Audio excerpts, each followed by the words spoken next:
Hello everyone, welcome to another video of Let's Unlock Commerce. In the last video, we have seen that the impact of fixed cost on the profitability of a business is known as leverage. And here, the fixed cost can be of two types, fixed operating cost and fixed financial cost. Fixed operating cost का impact जब हम profitability पर देखते हैं, that is known as operating leverage. Where as fix financial cost का impact जब हम profitability पर देखते हैं तो उसे हम फाइनेंशियल लिवरेज कहते हैं. In today's video, we will see how to calculate operating leverage and financial leverage using the finance formulas. If you want to know more about me, you can check out my educational background. So, operating leverage और financial leverage कैसे निकालते हैं, इससे पहले हम लोग देखते हैं कि एक बेसिक फॉर्मेट क्या होता है फाइनेंस में प्रॉफिट को कैलकुलेट करने का. सबसे पहले हम लोग लेते हैं कि हमने कितने गुड्स बेचे हैं, यानी कि हमारी सेल्स कितनी हुई हैं.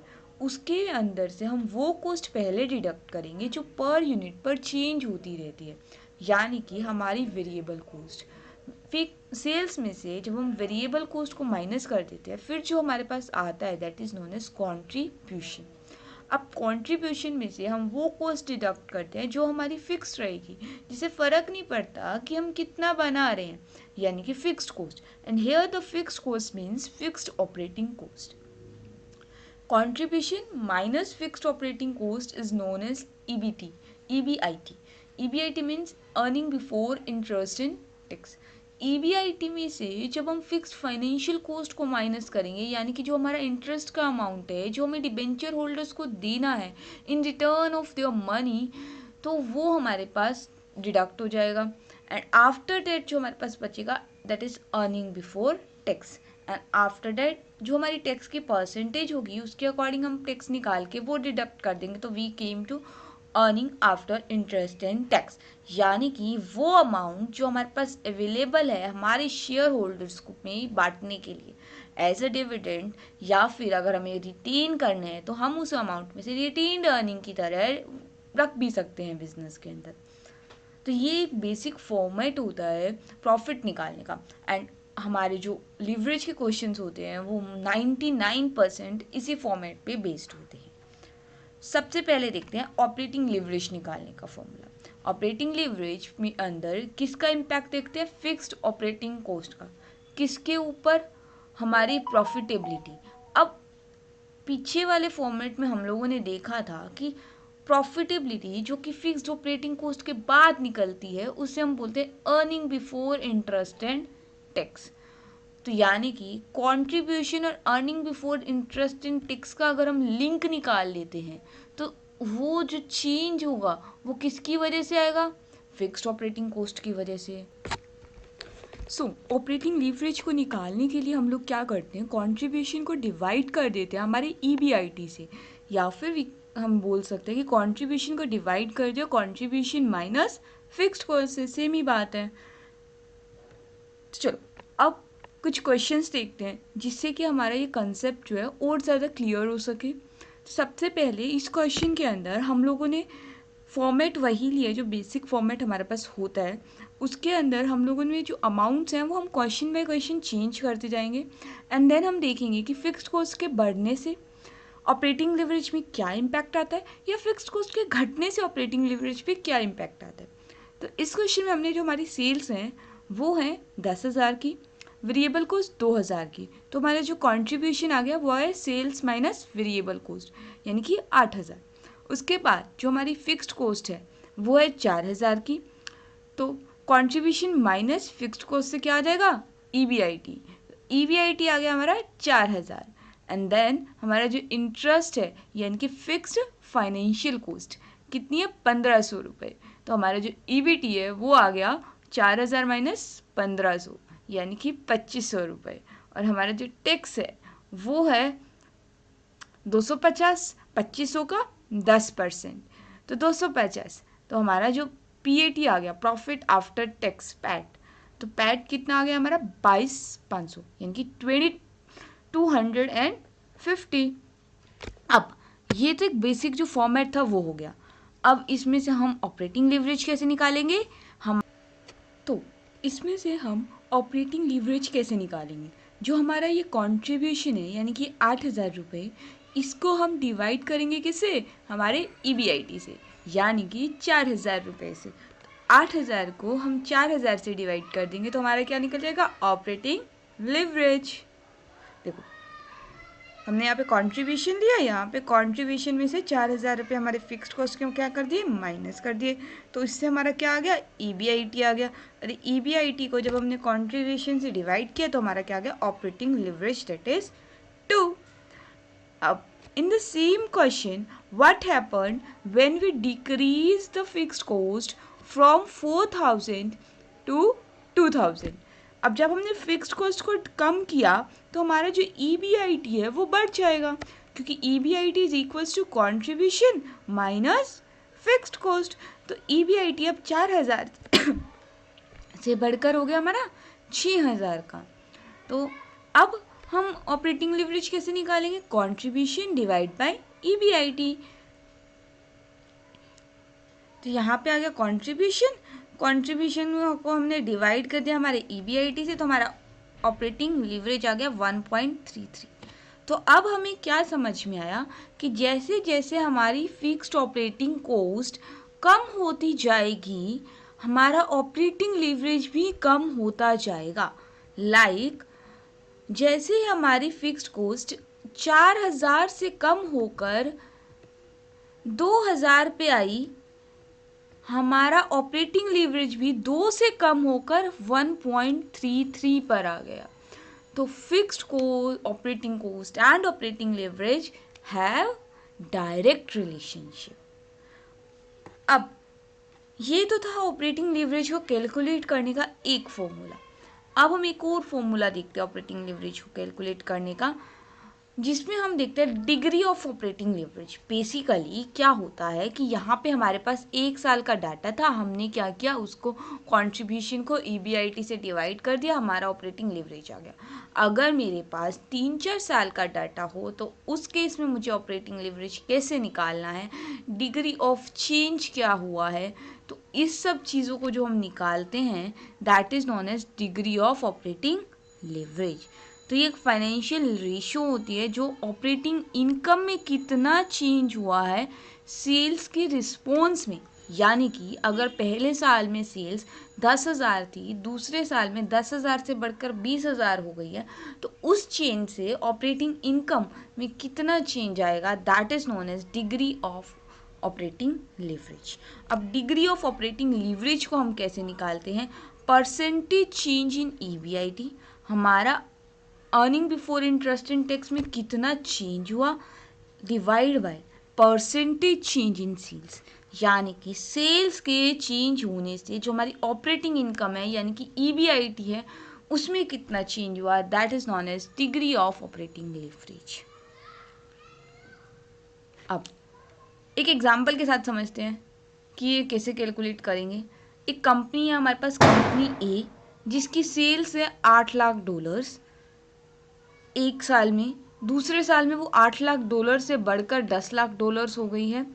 ऑपरेटिंग एक्सपेंसेस है पहले साल में $4.5 लाख और दूसरे साल में $5.5 लाख। हमें इस डाटा से क्या निकालना है, ऑपरेटिंग लिवरेज। ऑपरेटिंग इनकम कैसे निकलेगी, जब हम सेल्स में से ऑपरेटिंग एक्सपेंसेस को माइनस कर देंगे। अब सेल्स में से हम ऑपरेटिंग एक्सपेंसेस को माइनस करके, देखो पहले साल की EBIT कैसे निकला, पहले साल के सेल्स में से पहले साल का ऑपरेटिंग एक्सपेंस माइनस किया, ठीक है। दूसरे साल का भी सिमिलर नेचर से निकाल देंगे, फिर हम दूसरे में से पहले को माइनस करेंगे देखने के लिए कि दूसरे साल में सेल्स के बढ़ने से ऑपरेटिंग इनकम कितनी चेंज हुई। तो हमारा EBIT कितने से चेंज हुआ, 1 लाख से। परसेंटेज चेंज कितना आया, change in EBIT divide bye पहले साल का जो EBIT था मल्टीप्लाई बाय 100। नॉर्मल जो परसेंटेज का फॉर्मूला होता है यहाँ पे हमने वही यूज़ किया है। अब हमें चेंज इन सेल्स भी चाहिए, क्योंकि हमें नीचे भी तो कुछ डालना है ना। ऊपर का तो हमने परसेंटेज चेंज इन EBIT निकाल दिया, अब नीचे का निकालेंगे। सेल्स में हमें पहले साल की सेल्स भी की हुई है, दूसरे साल की, सिंपल, दूसरे साल में से पहले साल की माइनस करके हम चेंज निकाल देंगे। देन आता है परसेंटेज चेंज कितना हुआ, नॉर्मल परसेंटेज का वही फॉर्मूला लगा के हम परसेंटेज चेंज निकाल लेंगे।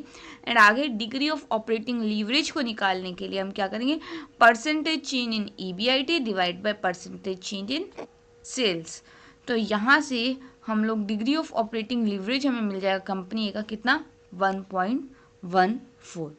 अब इसी क्वेश्चन में एक होमवर्क है आप लोगों के लिए कि अगर ये सेल्स 8 लाख की जगह 9 लाख होती, मतलब सेल्स जो है वो पहले साल की 9 लाख होती, दूसरे साल की 10 लाख होती, तो ऑपरेटिंग लीवरेज कैसे होता, ये कैलकुलेट करके आप लोगों ने कमेंट सेक्शन में इसका आंसर बताना है। Now let's come to the second term, financial leverage. तो फाइनेंशियल लेवरेज हमें पहले से ही पता है कि ये फिक्स्ड फाइनेंशियल कॉस्ट का इम्पैक्ट देखती है हमारी प्रॉफिटेबिलिटी में। अब फिक्स्ड फाइनेंशियल कॉस्ट में क्या आता है, हमारे डिवेंचर होल्डर्स का interest.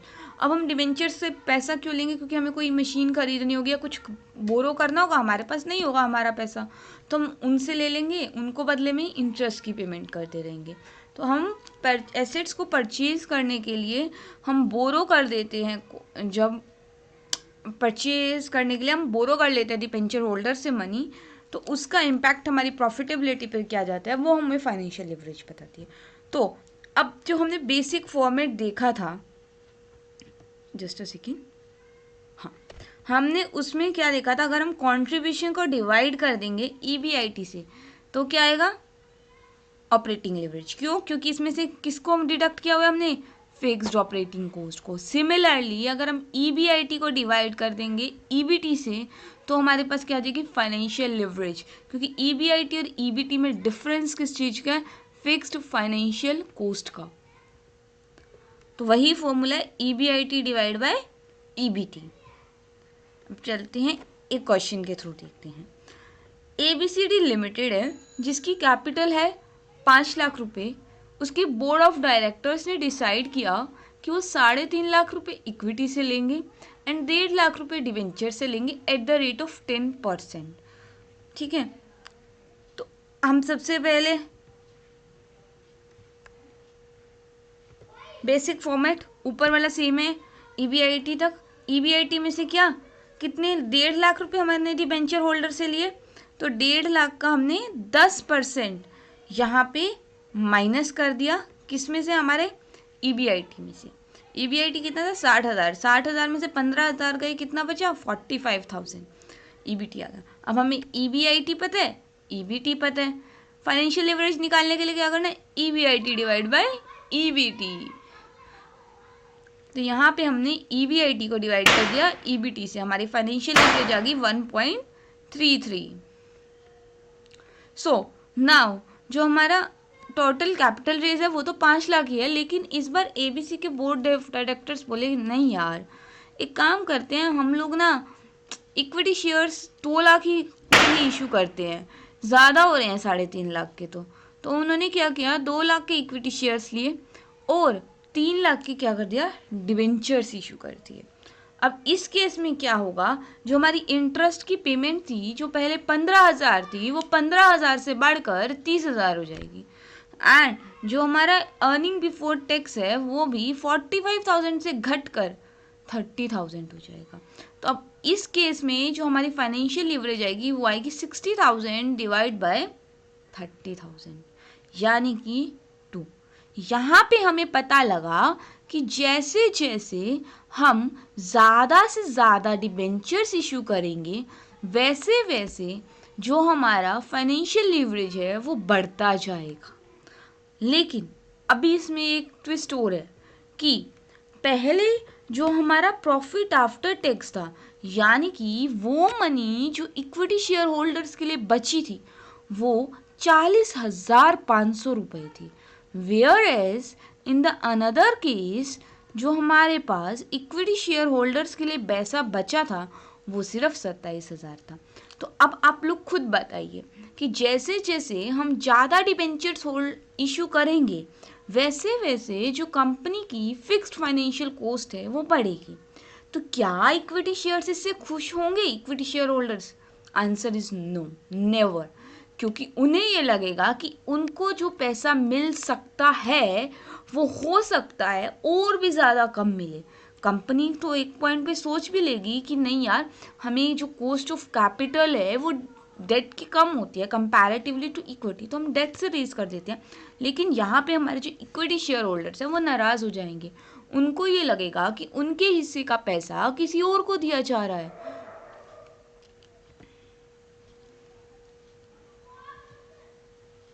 Now come to the degree of financial leverage. जैसे कि ऑपरेटिंग लिवरेज में था वैसे ही सेम फाइनेंशियल लिवरेज में होता है कि हमें जब 3-4 साल का कंबाइंड निकालना होता है तो हम उसमें डिग्री ऑफ निकाल लेते हैं। तो डिग्री ऑफ के लिए क्या करते हैं, अर्निंग पर शेयर, यानी कि जो हमारा लास्ट में प्रॉफिट आफ्टर टैक्स बचता है उसको जब हम नंबर ऑफ शेयर होल्डर से डिवाइड कर देंगे तो हमारा आ जाएगा अर्निंग पर शेयर। उसको हमें डिवाइड करने के से EBIT यानी कि ऑपरेटिंग इनकम से। तो सबसे पहले हमारे पास आया, यहाँ पे क्वेश्चन देखते हैं जिसके अंदर क्या है, ऑल इक्विटी। इस ऑल इक्विटी फर्म का मतलब क्या है कि अभी हमारी फर्म ने डिसाइड किया है कि हमें जितना भी पैसा चाहिए होगा हम सिर्फ इक्विटी से इशू करेंगे, हम डेट इशू ही नहीं कर रहे, हम 0% डेट रख रहे हैं अपनी कंपनी में, हमें फुली इक्विटी कंपनी चाहिए। ठीक है, तो इस केस में जो हमारा ऑपरेटिंग इनकम होगा उस प्री टैक्स वाला, और यहाँ पे हमने टैक्स की अमाउंट भी for making the understanding easy 0 रखी है, तो टैक्स भी नहीं है। तो जो हमारा नेट इनकम होगा वो पूरी की पूरी इनकम अवेलेबल है हमारे इक्विटी शेयर होल्डर्स के लिए, उनको डिविडेंड देने के लिए या फिर कंपनी में एज अ रिटेन्ड अर्निंग रखने के लिए। यहाँ से कोई भी फिक्स्ड फाइनेंशियल कॉस्ट नहीं होगी। तो चाहे कंपनी की पॉजिटिव ग्रोथ हो चाहे कंपनी की नेगेटिव ग्रोथ हो, पॉजिटिव ग्रोथ का मतलब क्या है, ईयर 1 में जितनी ग्रोथ थी उससे ईयर 2 में ज़्यादा होगी। नेगेटिव का मतलब ईयर 1 में जितनी है उससे ईयर 2 में कम होगी। एग्जाम्पल के लिए अगर ईयर 1 में 10 है, 10 से 15 हो गई तो ये कौन सी ग्रोथ है, positive growth. Where as on the other side अगर 10 से 5 हो गई तो वो कौन सी ग्रोथ है, नेगेटिव ग्रोथ। तो यही सब है। तो अगर हमारे पास डिवेंचर्स हैं ही नहीं, हमने डिवेंचर्स इशू ही नहीं करे, तो जो इक्विटी शेयर जो हमारी ऑपरेटिंग इनकम है सब इक्विटी शेयर होल्डर्स के लिए है। इन द अदर केस अगर हमारी फर्म जो है वो ऑल इक्विटी फर्म है तो हम यहाँ पे डिग्री ऑफ ऑपरेटिंग लिवरेज कैसे निकालेंगे, percentage change in operating income divide by percentage change इन जो हमारा EBIT है। तो यहाँ पे हमारे पास कोई भी ऐसा नहीं होगा कि हमें वो निकालना है, फिक्स फाइनेंशियल कॉस्ट माइनस करनी है या कुछ भी, क्योंकि है ही नहीं वो। तो अगले केस में हम लोग क्या देखेंगे, जब हमारे पास इक्विटी और डेट का मिक्सचर है तो यहाँ पे हम सबसे पहले क्या लेंगे, हमारे पास earning before interest and tax जितना है उसमें से हम इंटरेस्ट के एक्सपेंसेस को, जो भी हमारा इंटरेस्ट की अमाउंट है उसको डिडक्ट कर देंगे, तो प्री टैक्स इनकम आ जाएगी। टैक्स अमाउंट हमने 0 मान रखे हैं तो टैक्स तो है ही नहीं, तो उससे हमारी नेट इनकम आ गई। अब नेट इनकम से हमारा परसेंटेज चेंज इन इनकम निकाल के उसको हम EBIT से डिवाइड कर देंगे, तो यहाँ पे आ जाएगा डिग्री ऑफ फाइनेंशियल लिवरेज। अब एक चीज़ और, अगर फर्म के पास डेट है ही नहीं तो यानी कि उसके पास कुछ रिस्क नहीं है, तो ऐसे केस में डिग्री ऑफ फाइनेंशियल लिवरेज हमेशा 1 आएगी। अगर हमने डेट से कुछ रेज ही नहीं किया तो हमारी जो डिग्री ऑफ ऑपरेटिंग लिवरेज वो फाइनेंशियल लिवरेज है वो हमेशा से 1 ही आएगी। ठीक है, तो यहाँ पे हमने डिग्री ऑफ ऑपरेटिंग लिवरेज निकाल दिया। अब जो मोस्ट इम्पॉर्टेंट थिंग जो है कि higher the degree of financial leverage, जैसे जैसे फाइनेंशियल लिवरेज बढ़ेगी और फिर जो हमारा इक्विटी शेयर होल्डर्स के लिए अवेलेबल मनी है वो कम होता जाएगा।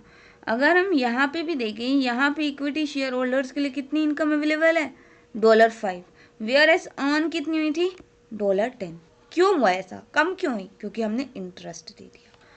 सिमिलरली अगर हमारे पास ये इंटरेस्ट देना ही नहीं होता तो जितनी हमारी इनकम थी $10 की $10 हमारी इक्विटी शेयर होल्डर्स के लिए अवेलेबल होती। तो वही यहाँ पे बोल रखे हैं कि जैसे जैसे higher the DFL volatile the earning per share, मतलब कि उनके ऊपर उतना ज़्यादा चेंज होता रहेगा, उतनी ज़्यादा कम होती रहेगी। तो हमें हमारे कैपिटल स्ट्रक्चर में डेट और इक्विटी को उस अकॉर्डिंग रखना चाहिए कि हमारा अर्निंग पर शेयर या फिर जो हमारी मनी अवेलेबल है हमारे इक्विटी शेयर होल्डर्स के लिए वो इतनी कम भी ना हो जाए कि हमारे इक्विटी शेयर होल्डर्स ही हमसे नाराज़ हो जाएं, क्योंकि अगर वो ज़्यादा कम हुई, बिलो द बेल्ट गई, तो इक्विटी शेयर होल्डर्स को लगेगा कि फ्यूचर में हमें पैसा ना मिलने की चांसेस ज़्यादा हैं, तो वो पहले ही अपने शेयर्स को सेल आउट करके कंपनी से एग्जिट मार लेंगे। तो ऐसा ना हो, कंपनी के इक्विटी शेयर होल्डर्स उसके साथ ही रहें। तो इसके लिए कंपनी को जो डेट है वो एक लिमिट तक ही इशू करना चाहिए एज अ बोरोड कैपिटल, ताकि उसका जो वेल्थ मैक्सिमाइजेशन का ऑब्जेक्टिव है वो भी फुलफिल हो सके। तो आज की वीडियो में हमने देखा कि हम operating leverage and financial leverage को कैसे कैलकुलेट करते हैं, डिग्री ऑफ ऑपरेटिंग लिवरेज क्या होता है, डिग्री ऑफ फाइनेंशियल लिवरेज क्या होता है। In the next video we will see what is combined leverage and some questions of operating and financial leverage as well, so that the understanding become more simpler and हम लोग चीज़ों को ज़्यादा समय के लिए रिटेन कर सकें, हम ज़्यादा अच्छे से वो कंसेप्ट को अपने माइंड में फिट कर सकें। तो that's all for today's video. If you like the video, do like, share and comment below. Thank you.